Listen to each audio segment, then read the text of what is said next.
Now let's talk about DW the Copycat, which is episode 5B. And here's our special guest, DW. And here's our special guest, DW. Seriously, DW? What? I'm just playing the Copycat game because that's what this episode is about, isn't it?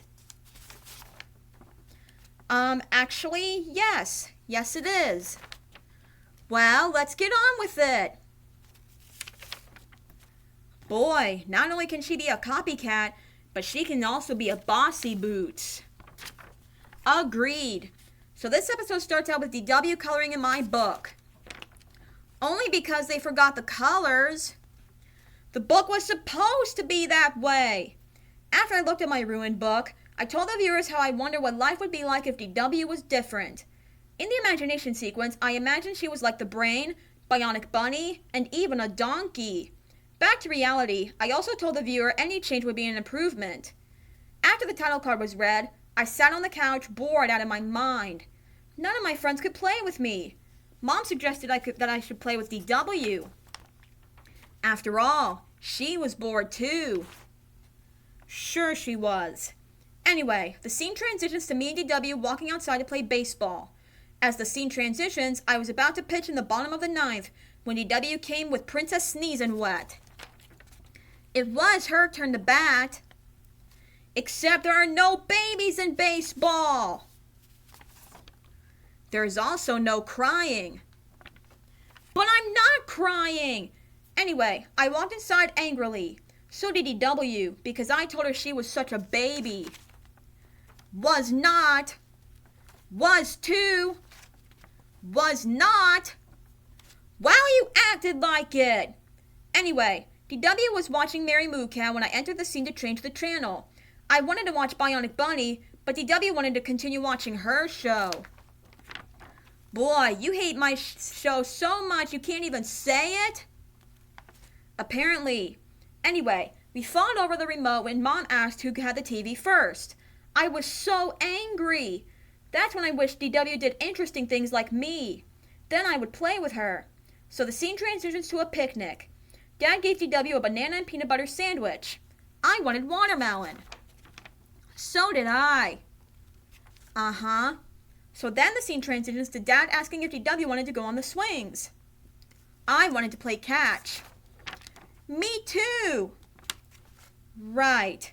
Anyway, the scene then transitions to DW watching TV.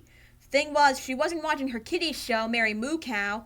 Instead, she was watching Bionic Bunny. We had a great time watching TV together. We even ate ice cream together. Yeah! Hey, why wasn't I part of the fun? You will be soon, Buster. Oh, good. Anyway, the scene transitions to me playing the piano while DW went to try on her new clothes. Let me tell you, they looked very familiar. Then the scene transitions to me and DW watching TV again. She laughed at a joke that I laughed at. She sighed when I sighed. Then the scene transitions to us at the library. DW picked the same book I picked. Then we put it away. She scratched her head when I scratched my head. She even went to the same restroom as me. I'm sensing a pattern here. Me too. Anyway, back at home, DW got milk with me. I told her to stop copying me. Then I cleaned my glasses. That gave her an idea. The scene transitions to Buster, Francine, and the Brain waiting for me to get my bike. DW came along too. My friends were confused. Then the scene transitions to all of us riding bikes to the Sugar Bowl. I noticed DW's glasses. She sure was driving you crazy, huh? Yup. Hey, I may drive him crazy, but I'm still cute. Uh-huh, sure. Anyway, we walked inside the Sugar Bowl when Binky entered the scene. He thought DW had the goofiest clothes and shoes and glasses he ever saw. At bedtime, I asked Mom and Dad if we could move and not tell DW where we were going since she was driving me crazy. In the imagination sequence, my friends were talking about a pool party, but I wasn't invited. Back to reality, Mom and Dad told me to tell DW how I feel, because this was between the two of us.